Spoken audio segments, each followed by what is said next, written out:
चलो देखिए, यहाँ हम लोग जो बात करने जा रहे हैं अब ग्लाइकोलिसिस की बात करने जा रहे हैं। किसकी बात करने जा रहे हैं? ग्लाइकोलिसिस की। और ग्लाइकोलिसिस जो होता है ये पहला स्टेप है एरोबिक रेस्पिरेशन का। किसका? एरोबिक रेस्पिरेशन का। और ये कॉमन स्टेप है एरोबिक और एनएरोबिक रेस्पिरेशन का। यानी अगर आप एरोबिक रेस्पिरेशन कर रहे हो या एनएरोबिक रेस्पिरेशन कर रहे हो, दोनों में से कोई भी कर रहा है रेस्पिरेशन, ग्लाइकोलिसिस बीच में रहेगा। आपको इंट्रोडक्शन में हमने बता भी दिया था, हमने आपको बताया था कि ग्लूकोज जो होता है ये ग्लूकोज पहले पायरुविक एसिड में टूटता है और फिर ये डिसाइड करता है कि ऑक्सीजन है या नहीं। In absence of oxygen, in presence of oxygen. Presence होगी तो एरोबिक रेस्पिरेशन होगा और अगर एब्सेंस होगी तो एरोबिक रेस्पिरेशन होगा। क्लियर? तो ये ग्लाइकोलिसिस क्या होती है? ग्लूकोज से पायरुविक एसिड का बनना ही ग्लाइकोलिसिस है। क्या होती है? ग्लाइकोलिसिस होती है। और ये किसमें होती है? ये सेल के अंदर किसमें होती है? साइटोप्लाज्म में होती है। आपको बताया था।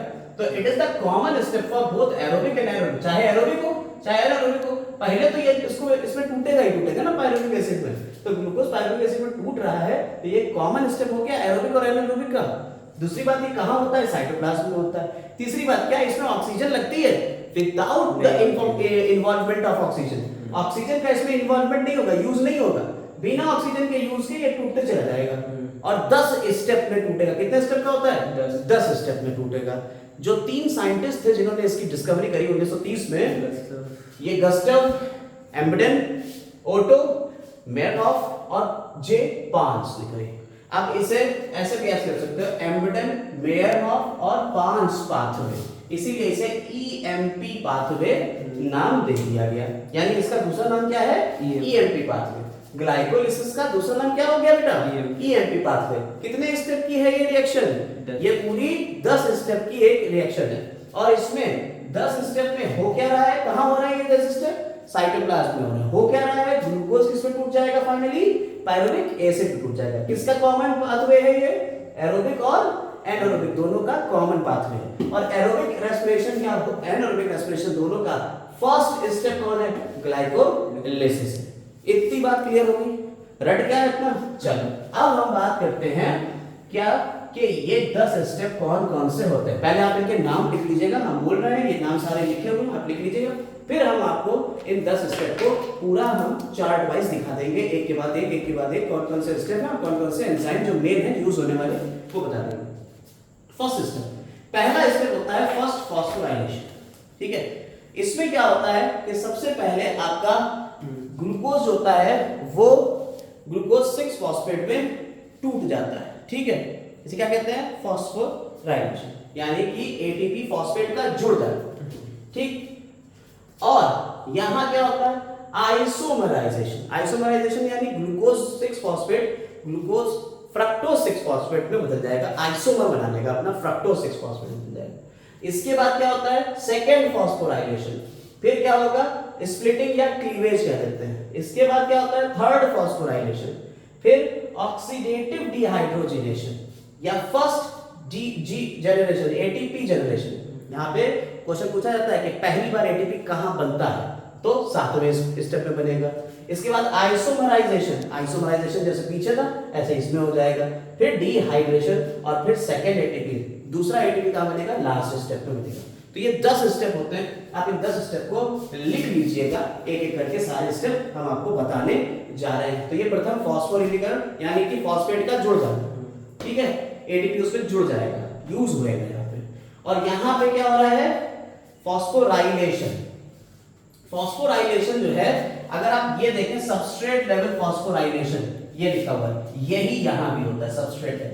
2 जगह सबस्ट्रेट लेवल फॉस्फोराइलेशन होता है, यानी फॉर्मेशन ऑफ एटीपी, फॉर्मेशन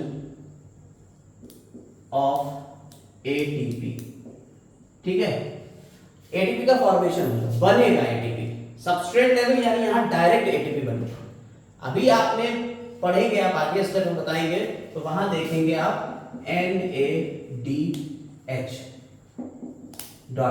ये बनेगा। और एक NADH से कितने एटीपी बनते हैं?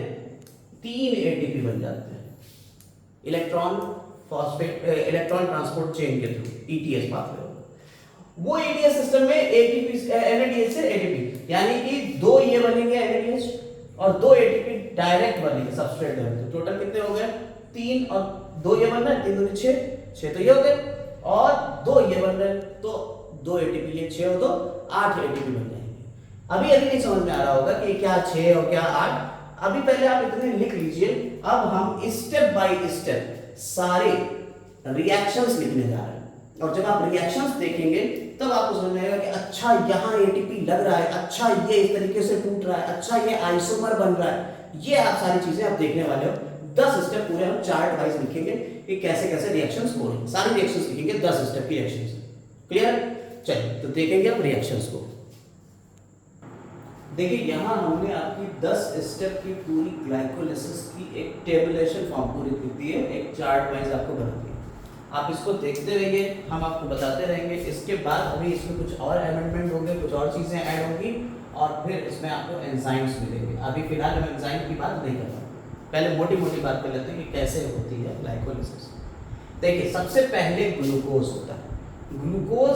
ग्लूकोज 6 फॉस्फेट में कन्वर्ट होता है। ध्यान से सुनिएगा एक एक पॉइंट। ग्लूकोज किस में कन्वर्ट हुआ? Glucose 6 phosphate. ग्लूकोज 6 फॉस्फेट किस में कन्वर्ट हुआ? Fructose 6 phosphate. फ्रक्टोज 6 फॉस्फेट किस में कन्वर्ट हुआ? फ्रक्टोज 1,6 बाइफॉस्फेट या डाइफॉस्फेट भी, कुछ बुक इसे डाई लिख देंगी। यहाँ पे हमने NCERT वाला लिया है बाइफॉस्फेट। फ्रक्टोज 1,6 डाइफॉस्फेट जो होता है वो स्प्लिट होता है। यहाँ क्या हो रही है? इसकी स्प्लिटिंग हो रही है, और स्प्लिटिंग के थ्रू यहाँ से ये 2 पार्ट में डिवाइड हो गया। एक बना ट्रायोस फॉस्फेट और दूसरा भी ट्रायोस, यानी 3 कार्बन का कंपाउंड। तो कार्बन देख लीजिए, ग्लूकोज के अंदर कितने कार्बन होते हैं? C6H12O6। कितने कार्बन हो गए ग्लूकोज के? 6 कार्बन का कंपाउंड। इस ग्लूकोज में ग्लूकोज 6 फॉस्फेट हो गया, एक ATP का यूज हुआ, ATP लगा इसमें, और ATP से ADP में कन्वर्ट हो गया। देखिएगा TP से DP, यानी एक फॉस्फेट इसको दे दिया, तभी तो एडिनोसिन ट्राइफॉस्फेट था, 3 फॉस्फेट थे, बचा कितना? एडिनोसिन डाइफॉस्फेट, 2 फॉस्फेट बचे। जब ट्राइफॉस्फेट 2 डाइफॉस्फेट बदल रहा है तो एक फॉस्फेट इसको मिल गया, इसको वो यहाँ दिख रहा है ग्लूकोज 6 फॉस्फेट। अब ग्लूकोज 6 फॉस्फेट जो है वो फ्रक्टोज 6 फॉस्फेट बन जाएगा। अब आपको पता है ग्लूकोज और फ्रक्टोज दोनों का फार्मूला यही होता है। ग्लूकोज और फ्रक्टोज दोनों का फार्मूला यही होता है, यानी दोनों एक दूसरे के क्या हैं? आइसोमर। दोनों एक दूसरे के क्या है बेटा? आइसोमर। तो ग्लूकोज किस में उतर गया? फ्रक्टोज उतर गया। अब फ्रक्टोज देखिए 1,6 बाइफॉस्फेट, यानी एक और फॉस्फेट इसको जुड़ गया। देखिए पहले एक फॉस्फेट था 6 नंबर पे, अब 1 और 6 2 नंबर पे लगे हुए फॉस्फेट, यानी ATP की फिर जरूरत पड़ेगी in presence of magnesium ion. Magnesium ion की प्रेजेंस में ही ये काम होगा।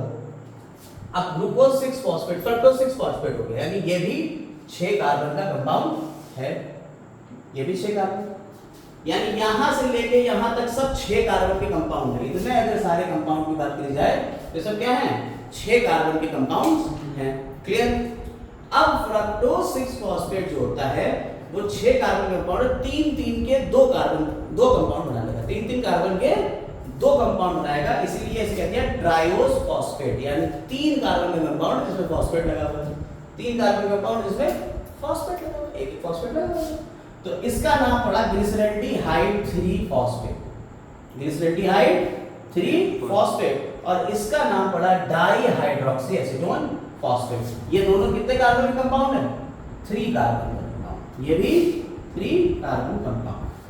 ठीक, ये स्प्लिट हो गया, यानी 6 कार्बन का था, 3 के 2 कंपाउंड बना लिए, या तो डाइहाइड्रोक्सी एसीटोन फॉस्फेट या 3 फॉस्फोग्लिसरल्डिहाइड या ग्लिसरल्डिहाइड 3 फॉस्फेट।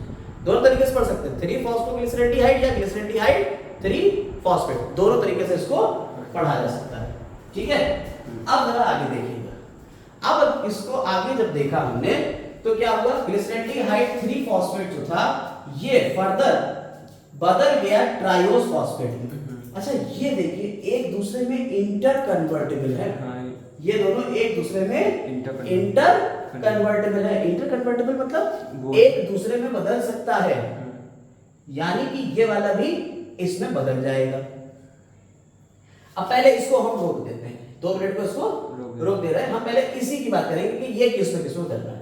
जरा ध्यान से देखिए, ट्रायोस फॉस्फेट ग्लिसरॉल्डिहाइड 3 फॉस्फेट जो है ये किस में बदलेगा, ये भी ट्रायोस 3 कार्बन का ही कंपाउंड बना रहा है, 1,3 बिस फॉस्फोग्लिसरिक एसिड, बिस फॉस्फोग्लिसरिक एसिड इसमें बदल गया।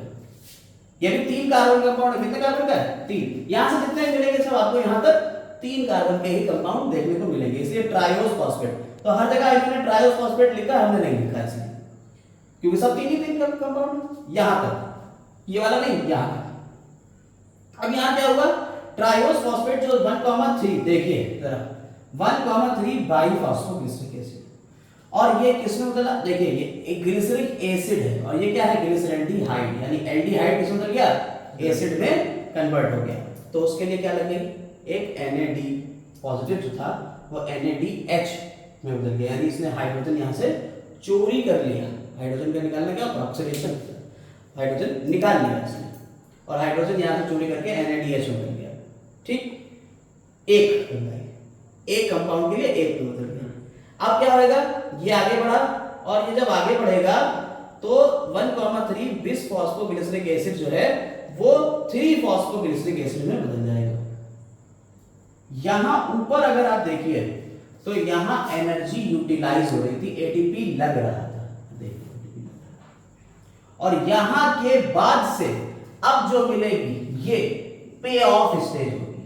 कौन सी होगी, पे ऑफ फेज, यानी यहां से आपको एनर्जी वापस मिलेगी। यहां एनर्जी कंज्यूम हो रही थी, यहां एनर्जी वापस मिलेगी, यानी ATP यहां से लग रहे थे, यहां देखिए ATP बनना शुरू, एक 1,3 2 फॉस्फेट लगे हुए थे, एक हट गया, 3 फॉस्फोग्लिसरिक एसिड, देखिए 2 थे, एक हो गया, 1,3 से 3 पे आ गया, 3 फॉस्फोग्लिसरिक एसिड से 2 फॉस्फोग्लिसरिक एसिड, सिर्फ एक जगह पे। जैसे मान लो ये कंपाउंड है 1 2 3 कार्बन का, तो मान लो 1,3 3 पे लगा हुआ, फिर उन्होंने कहा एक हट गया 3 पे आ गया, और फिर उन्होंने कहा यहां से हट के 2 पे आ गया, 2 फॉस्फोग्लिसरिक एसिड। देखिए 1,3 phosphoglyceric acid, 3 phosphoglyceric acid, 2 phosphoglyceric acid, फिर ये किसमें कन्वर्ट हो जाएगा, फॉस्फोइनॉल पाइरुवेट। ठीक, और फॉस्फो ये यहां तक के सारे कंपाउंड कितने कार्बन के हैं, 3। अच्छा, ये तो बदला ग्लिसरॉल्डिहाइड 3 फॉस्फेट इसमें, समझ में आया। लेकिन अगर ध्यान से देखिए तो ग्लिसरॉल्डिहाइड 3 फॉस्फेट तो बदल रहा है, डाइहाइड्रोक्सी एसीटोन फॉस्फेट भी तो इसमें बदल जाएगा। यानी एक बार जब ये नीचे पूरा हो गया तो ये भाई साहब कह रहे हैं अब हम कहां जाएं, हमें तो कोई तोड़ने वाला नहीं, तो ये भी इसमें बदल जाएगा, ये फिर नीचे चले जाएंगे। यानी कि यही स्टेप कितनी बार चलेगा, 2 बार चलेगा। समझ में आई बात, इसलिए हमने यहां पे मल्टीप्लाई बाय 2 लिखा, यानी एक बार इसका टूटा तो एक NADH बना, और जब ये वाला इसमें कन्वर्ट होके तब टूटेगा तो फिर से एक NADH बनेगा, तो ये कितने NADH बना लेगा, 2 NADH बना लेगा। बोलो समझ में आई बात है नहीं, बोलो। हाँ सर, आगे 2 कंपाउंड इसके बने, 2 कंपाउंड इसके इसमें कन्वर्ट होंगे, 2 ही कंपाउंड बनेंगे, यानी पहले ये वाला होगा फिर ये वाला भी तो इसमें कन्वर्ट होके आ गया दोबारा से, तो 2 ATP यहां बनेंगे, नहीं बनेंगे, एक तो एक के लिए बना था, और जब ये दूसरा वाला आएगा तो फिर ATP बनेगा, 2 लिख दिए, नहीं समझ में आएगा। अब यहां पे भी देखिए सेम ऐसे चल रहा है, तो ये कितने बने, 2 फॉस्फोइनॉल पाइरुवेट बना, कितने बने, 2 बने, हमने सब में इसीलिए मल्टीप्लाई 2 से किया हुआ, नहीं समझ में आएगा। अब ये अपने अंदर से फिर एक ATP निकालेगा और ये बनाएगा पाइरुविक एसिड, ये भी 3 कार्बन का कंपाउंड है। नहीं अभी कहां खत्म हुआ, अभी तो आपने सिर्फ ये एक जनरल बात देखी, अभी सिर्फ तेजी से 2-3 बार आपसे कहलवाएंगे फिर हटवाएंगे आपको। तो ये क्या हुआ, पाइरुविक एसिड में बदल गया, लेकिन यहां पे जब पाइरुविक एसिड होता है तो फिर से यहां ATP बना, देखिए ATP यहां बन रहा है, ATP यहां बन रहा है, 2 जगह डायरेक्ट ATP बन रहा है, 2 जगह डायरेक्ट ATP बन रहा है।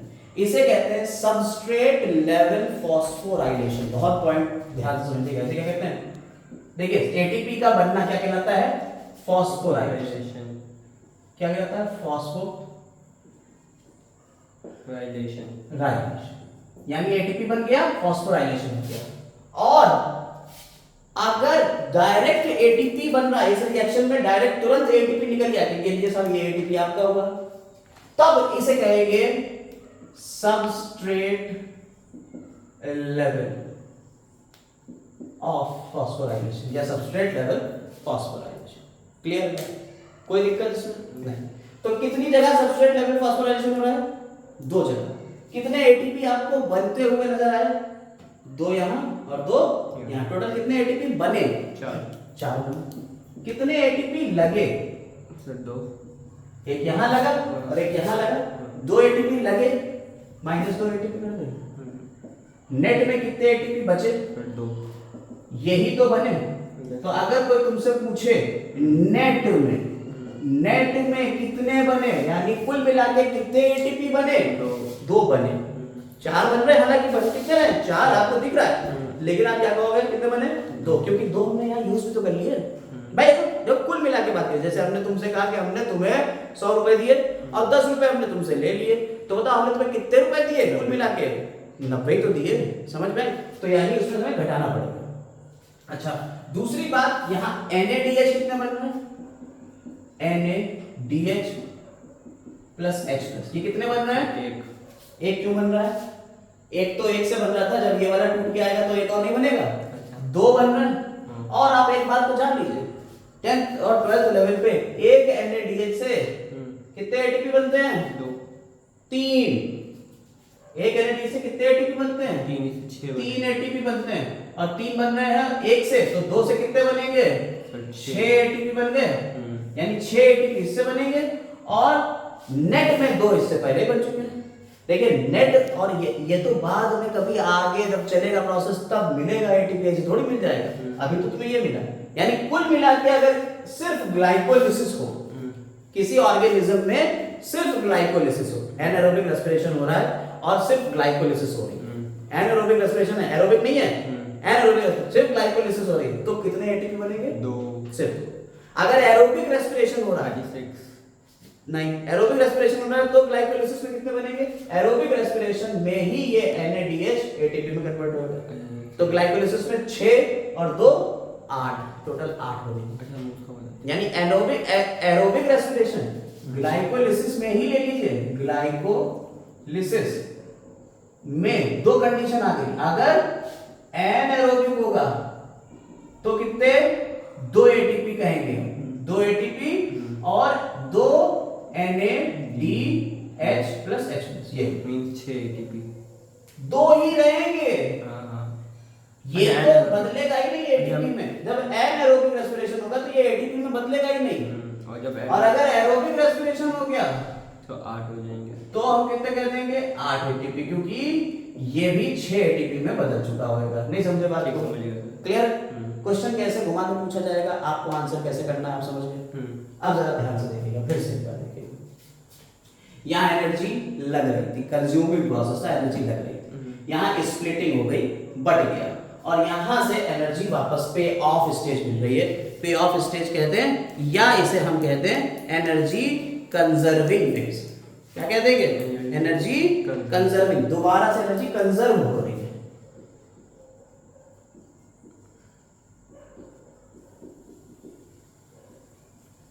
क्लियर हो रहा है बात? कोई दिक्कत इसमें नहीं। तो ये इस तरह से हमारी ग्लाइकोलिसिस का स्टेप पूरा हो गया। अब याद कैसे करें? साहब याद कैसे करें? ये तो बड़ी दिक्कत हो गई। तो 2-3 बार मेरे साथ बोल लें, याद हो जाएगी।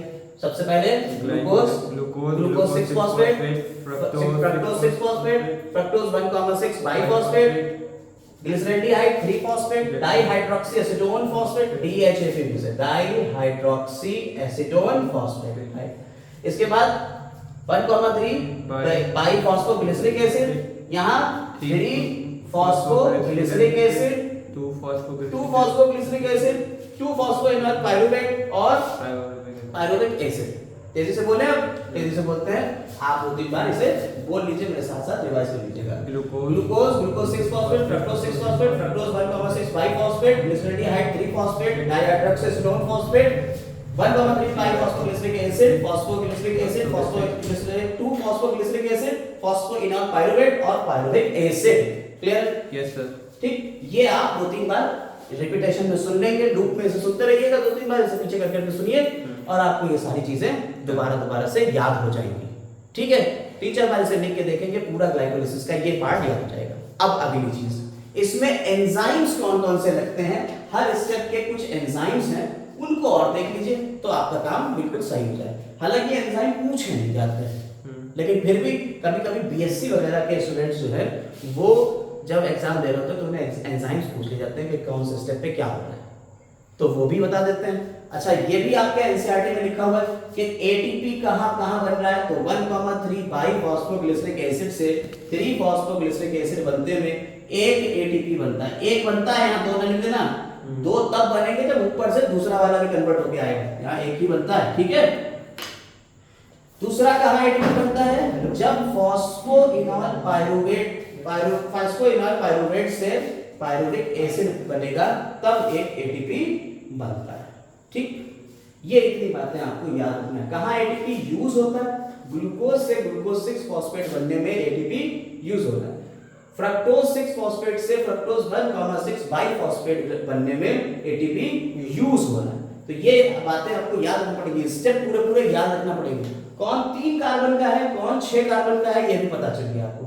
ये सारे नीचे वाले 3 कार्बन के, इसके ऊपर वाले 6 कार्बन के। कितने बनते हैं पायरुविक एसिड, एक ग्लूकोज से 2 पायरुविक एसिड तैयार हो जाते हैं। अब आ जाते हैं एंजाइम के ऊपर, जल्दी से एंजाइम देख लें फिर खत्म करें इसको। चलिए देखिए जल्दी जल्दी से इसके एंजाइम देख लेते हैं इसी में। देखिए सबसे पहले आता है हेक्सोकाइनेज। हेक्सोकाइनेज कौन सा है, जब ग्लूकोज 6 फॉस्फेट में बदल रहा है तो एक एटीपी का यूज कर रहा है, तो कौन सा एंजाइम लगा, हेक्सोकाइनेज। फिर देखिए ग्लूकोज फ्रक्टोज में बदल रहा है, देखिए सेम पोजीशन, तो ग्लूकोज फ्रक्टोज में बदल रहा है सिर्फ, तो आइसोमर बन रहा है, तो इसलिए एंजाइम जो लगा उसका नाम रख दिया आइसोमरेज। उसके बाद फ्रक्टोज से फ्रक्टोज 1,6 बाइफॉस्फेट बन रहा है, तो इसीलिए इसे कहते हैं फॉस्फोफ्रक्टोकाइनेज, क्योंकि फिर एटीपी का यूज हो रहा है। जहां एटीपी इन्वॉल्व होगा वहां काइनेज लग जाएगा, ठीक है। इसके बाद जहां स्प्लिटिंग हो रही है वो है एल्डोलेज एंजाइम। वहां कौन सा एंजाइम है, एल्डोलेज। जहां स्प्लिटिंग हो रही है वो कौन सा हो गया, एल्डोलेज। फिर देखिए ये दोनों एक दूसरे के आइसोमर है, ग्लिसरॉल्डिहाइड 3 फॉस्फेट और डाइहाइड्रोक्सीएसीटोन फॉस्फेट एक दूसरे के आइसोमर है, तो आइसोमर्स के लिए आइसोमरेज। उसके बाद अगर बात करी जाए ग्लिसरॉल्डिहाइड 3 फॉस्फेट से ग्लिसरिक एसिड बन रहा है, और यहां जब ये बन रहा है तो क्या हो रहा है, 2 हाइड्रोजन इससे चोरी कर रहा है, डीहाइड्रोजिनेज। कौन सा एंजाइम लगेगा, डीहाइड्रोजिनेज। तो ट्रायोज फॉस्फेट डीहाइड्रोजिनेज, डीहाइड्रोजिनेज यानी हाइड्रोजन को निकाल लिया। और फिर देखिए यहाँ एटीपी का फॉर्मेशन हो रहा है, कौन सा एंजाइम लगा, काइनेज। फिर यहाँ पे देखिए 3 फॉस्फोग्लिसरिक एसिड 2 फॉस्फोग्लिसरिक एसिड में बदल रहा है, तो फॉस्फोइनॉल म्यूटेज, ठीक है, फॉस्फोग्लिसरोम्यूटेज एंजाइम का नाम हो गया। और फॉस्फोग्लिसरेट से फॉस्फोइनॉल पाइरुवेट बन रहा है, तो एंजाइम कौन सा लगा, इनोलेज। इनॉल पाइरुवेट तो इनोलेज। और जहां फॉस्फोइनॉल पाइरुवेट से पाइरुविक एसिड बन रहा है वहां देखिए एटीपी निकल रहा है और पाइरुवेट काइनेज का नाम आ गया। तो सारे आपने एंजाइम्स देख लिए। हालांकि एंजाइम से पूछे नहीं जाते हैं, 12th और नीट लेवल के ऊपर नहीं पूछे जाते हैं, 11th नीट लेवल पर। हालांकि फिर भी बीएससी या उसके आगे आपसे ये क्वेश्चंस पूछे जा सकते हैं कि कौन कौन से एंजाइम आएंगे। तो मेन आपको जो याद करना, अब ये भी सुन लो, याद करना, कौन से याद करें फिर सर, ये तो फर्जी काम हो गया।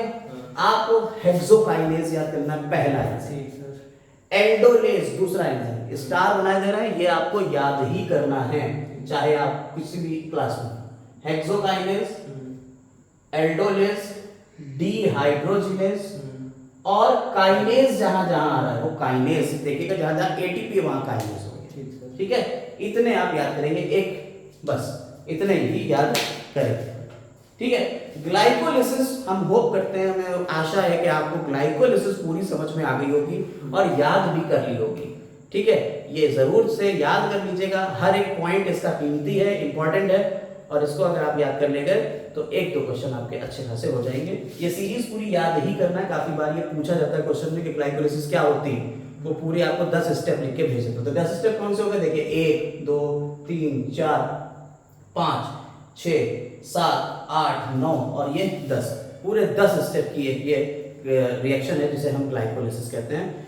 आज के लिए बस इतना ही इस वीडियो में। इसके बाद अब हम लोग पायरुविक एसिड का आगे का बात करेंगे, क्या फर्मेंटेशन होगा या क्रेब्स साइकिल, देखेंगे नेक्स्ट वीडियो में। Have a nice day.